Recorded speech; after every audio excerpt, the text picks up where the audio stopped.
Hi guys, welcome back to Let's Read with Miss K. I'm Miss K. Well, today we're going to read Chicken Sunday by Patricia Polacco. So, let's read. Chicken Sunday by Patricia Polacco.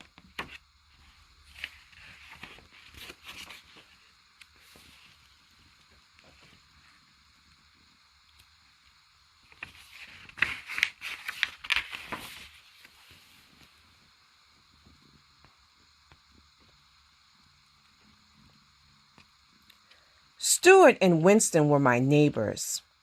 They were my brothers by a solemn ceremony we had performed in their backyard one summer. They weren't the same religion as I was. They were Baptists. Their grandma, Eula May Walker, was my grandma now. My babushka had died 2 summers before. Sometimes my mother let me go to church on Sunday with them. How we loved to hear Miss Eula sing. She had a voice like slow thunder and sweet rain.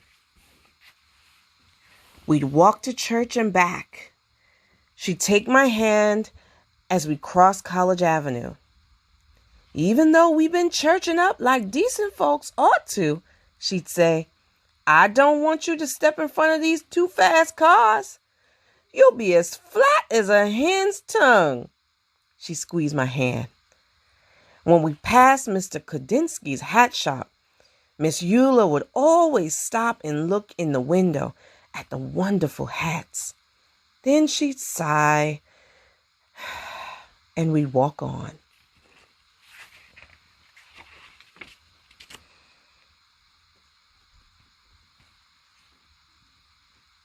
We called those Sundays Chicken Sundays because Miss Eula always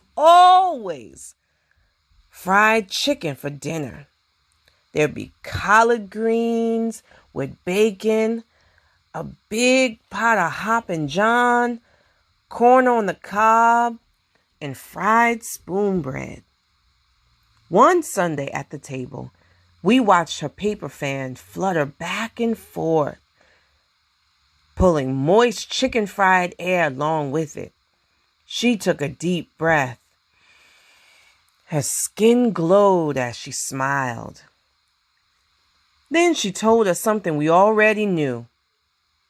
That Easter bonnet in Mr. Kodinsky's window is the most beautiful I ever did see, she said thoughtfully. The 3 of us exchanged looks. We wanted to get her that hat more than anything in the world.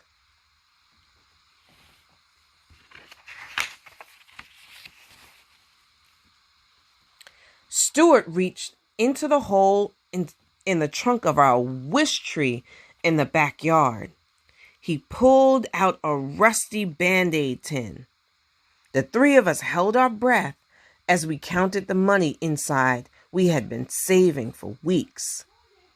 If we are going to get that hat for Miss Eula in time for Easter, we are going to need a lot more than this, I announced. Maybe we should ask Mr. Kodinsky if we could sweep up his shop or something to earn the rest of the money, Stuart said. I don't know, Winnie said fearfully. He's such a strange old man. He never smiles at anyone. He always looks so mean. We all agreed that it was worth a try anyway.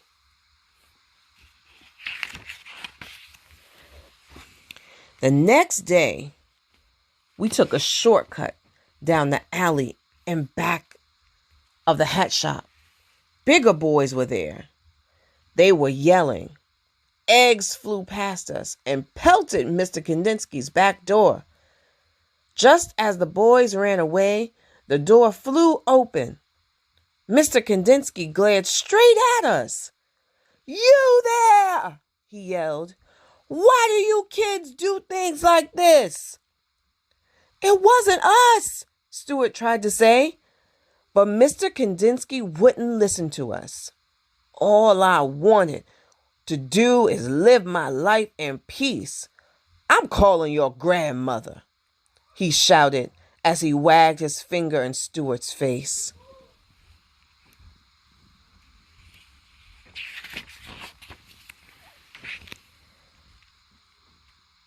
Miss Eula was waiting in her living room for us.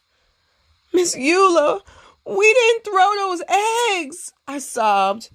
Some big boys did, Stuart sputtered. What were you doing at the back of his shop in the first place? She asked. We knew we couldn't tell her the truth, so we just stood there and cried. She looked at us for a long while. Baby dears, I want to believe you. Heaven knows that I brought you children up to always tell the truth. If you say you didn't do it, then I believe you. It is too bad, though, she went on to say. That poor man has suffered so much in his life. He deserved more than eggs thrown at him. You know, he thinks you threw the eggs. You'll have to show him that you are good people. You'll have to change his mind somehow.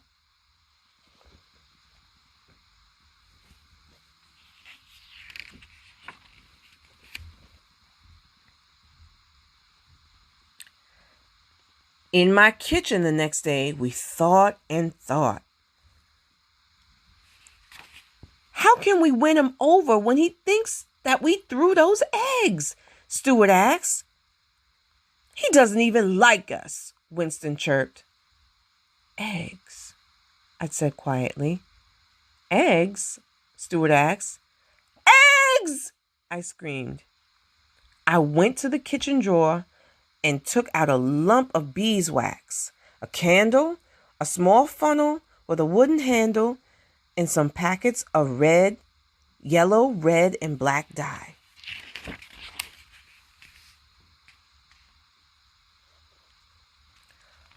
Mom helped me show the boys how to decorate eggs the way my booby had taught us, the way they do it in the old country.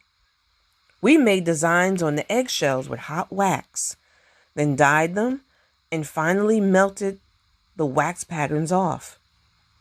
We put the eggs in a basket, and even though we were afraid, marched into Mr. Kandinsky's shop and put them on the counter.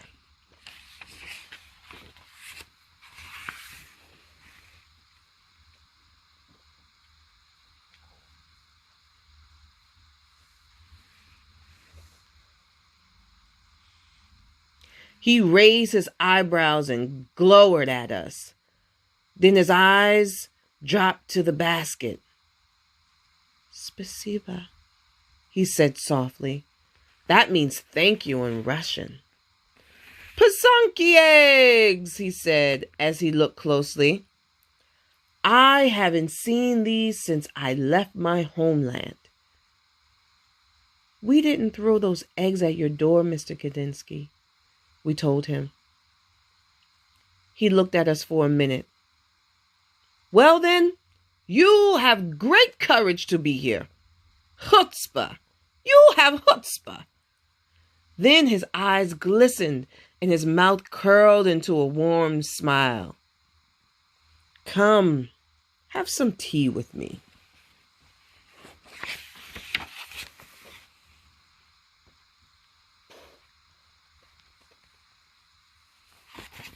We spent the afternoon talking together, having poppy seed cake and strong tea. He told us about his life. We told him about ours. When we finally got the courage to ask about doing odd jobs to earn some extra money, he apologized and told us that there was no work. We didn't tell him what we wanted the money for. It didn't seem the right thing to do. Our hearts sank. I tell you this, he said thoughtfully. Those eggs, These eggs are as beautiful as my hats. Stuart, Winnie, and I looked at each other. It is almost Easter, he went on to say. I'm sure that people would love these eggs. Set up a table and sell them right there in my shop.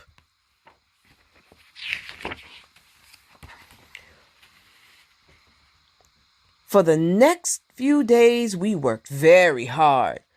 We made almost a dozen Pisanki eggs. When people came in, they picked them up and said things like, beautiful, splendid, intricate, glorious. We sold them all in one single day.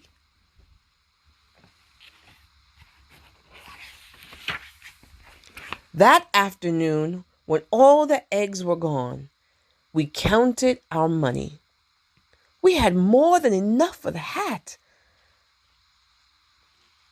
Just as we were about to tell Mr. Kandinsky that we wanted to buy the hat, he came out from the back room holding a beautiful hat box, gift wrapped. Keep your money, children, he said softly. I have seen Miss Eula admire this. It is for her, isn't it?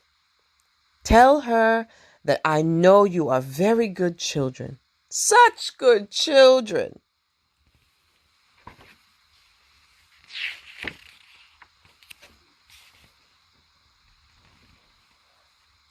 When Easter Sunday arrived, we thought our hearts would burst when we watched Miss Eula open the hat box. She held us close as big tears rolled down her cheeks.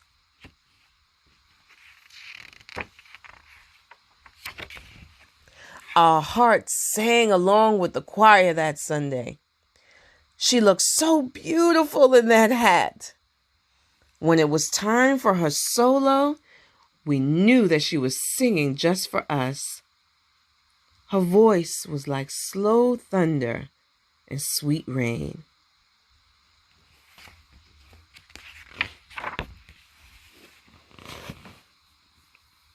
Later that day, as Miss Eula sat at the head of the table, she said, "Oh, baby dears, I can die happy now. And after I'm dead, on Chicken Sundays, I want you to boil up some chicken, bones, gravy, and all, and pour it over my grave. So late at night, when I'm hungry, I can reach right out and have me some."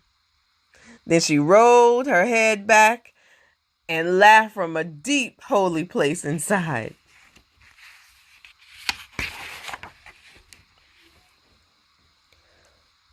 Winston, Stuart, and I are grown up now. Our old neighborhood has changed some, yet it's still familiar too. The freeway rumbles over the spot where Mr. Kandinsky's shop once stood. I think of him often, in his glorious hats. We lost Miss Eula some time back, but every year we take some chicken soup up to Mountain View Cemetery and do just as she asks. Sometimes, when we are especially quiet inside, we can hear singing, a voice that sounds like slow thunder and sweet rain. The end. Hope you love the book, guys. Have a great day. Bye.